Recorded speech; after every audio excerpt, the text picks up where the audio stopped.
So the third from last episode of Better Call Saul debuted last night. It was called Breaking Bad, so that had a bunch of us very excited to check it out. Now let's talk about it.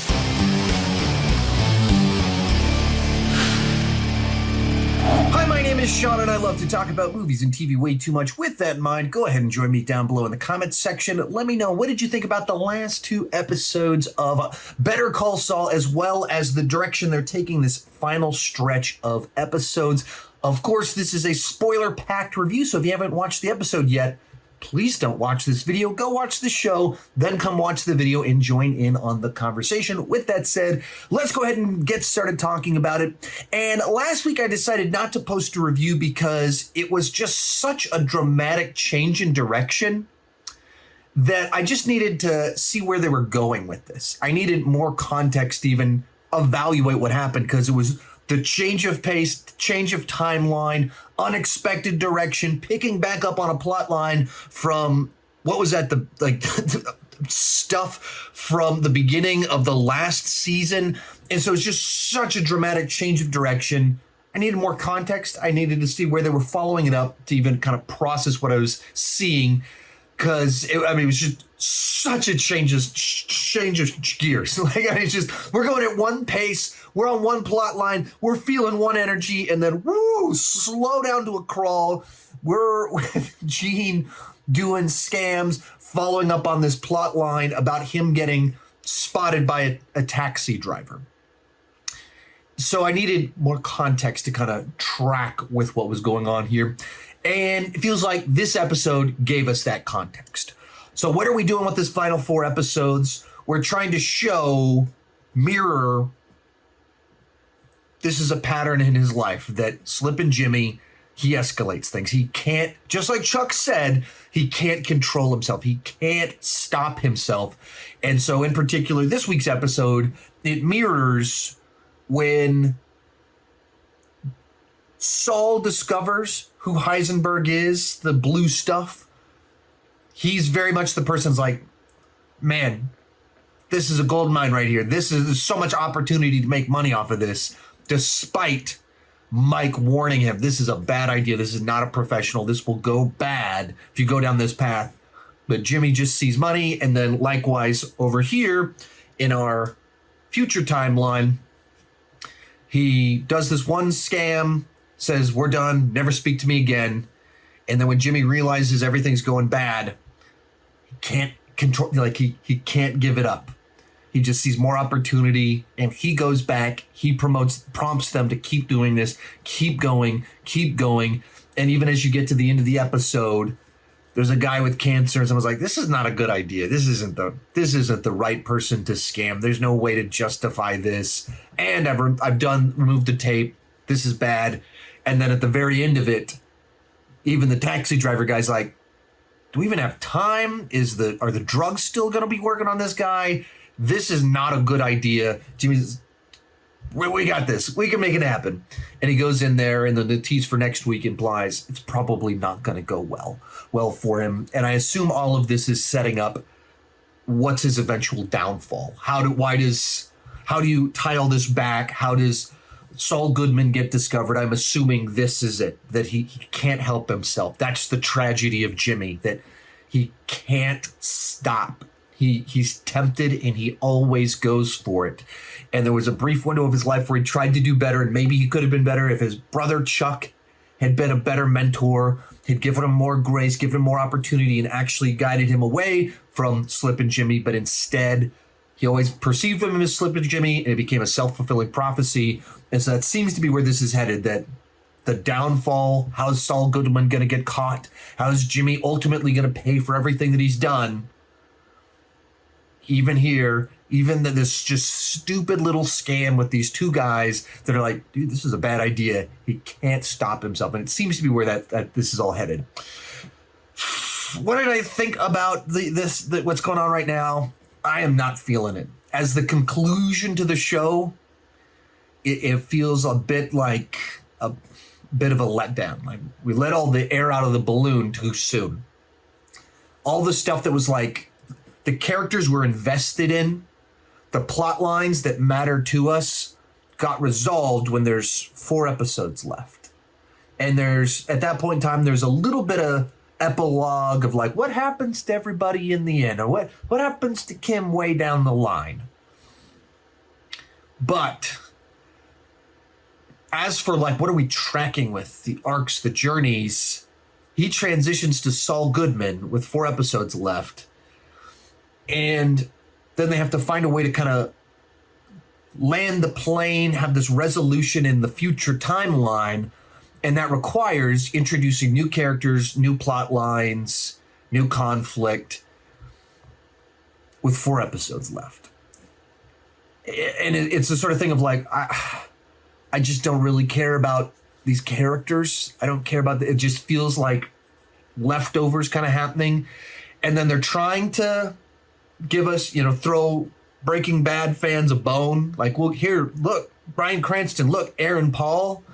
And they give us these scenes that they work to show us, look, Saul Goodman, Jimmy, was so responsible for why everything went so bad with Breaking Bad. Like, well, yeah. That's not like a big reveal. That's not like a refamed twist of like, wow, man, Saul Goodman really made things right. Kind of knew that. That's not like any sort of surprising information. And we knew Jimmy can't help himself. This whole show's been about that. And so they're paralleling that with what's kind of going on in the future timeline, but we know all of this about Jimmy. So these scenes that are intercutting into season 2 of Breaking Bad, they don't really reframe anything. They don't really like, oh, now I get it. It's just, right. I mean, at some point in time, you got to see those characters, right? And so it's kind of nice to see them, but at the same time, it plays really weird because Aaron Paul in particular, he went from having a youthful look of his 20s to now looking like a man in his 40s. And so they're trying to keep him in the shadow and not focus as much on him. And Bryan Cranston can pull off the aging, not as obviously, but even Bob Odenkirk looks very different now because he's lost a lot of weight and he's got kind of more wrinkles. And so he looks quite different. And so it's very obvious what they're doing. And the scene isn't important enough to justify, trying to suspend this much disbelief about their aging. And so it's just disappointing. And I wonder if there would have been a way, and because we haven't seen the last 2 episodes yet, it's a little bit difficult to fully evaluate all of this. I'm wondering if there was a way that if they'd, instead of at the end of this season, end of the show, do like 4 episodes straight of black and white, Slippin' Jimmy's back again with a new character, he can't help himself. If instead of doing that as 4 episodes straight, if they'd intercut that, like every single episode throughout the season does 10 minutes of that. And work it a little bit different, would have played differently. So that the stuff we're really tracking with, there's that urgency to it. Lalo, Gus, what's going to happen with Kim? That trucks all the way up until the very end, or much more so. And it doesn't feel like we're just like throwing it into reverse at the last minute, which is what this kind of feels like. And I don't know. This was always going to be a tough show to land in a way that really made a splash, because the main run of the show is obviously a prequel to Breaking Bad, so you know who's not there at the end of the show. And then you have this kind of epilogue stuff with Gene. And so you have to find some way to resolve all of that.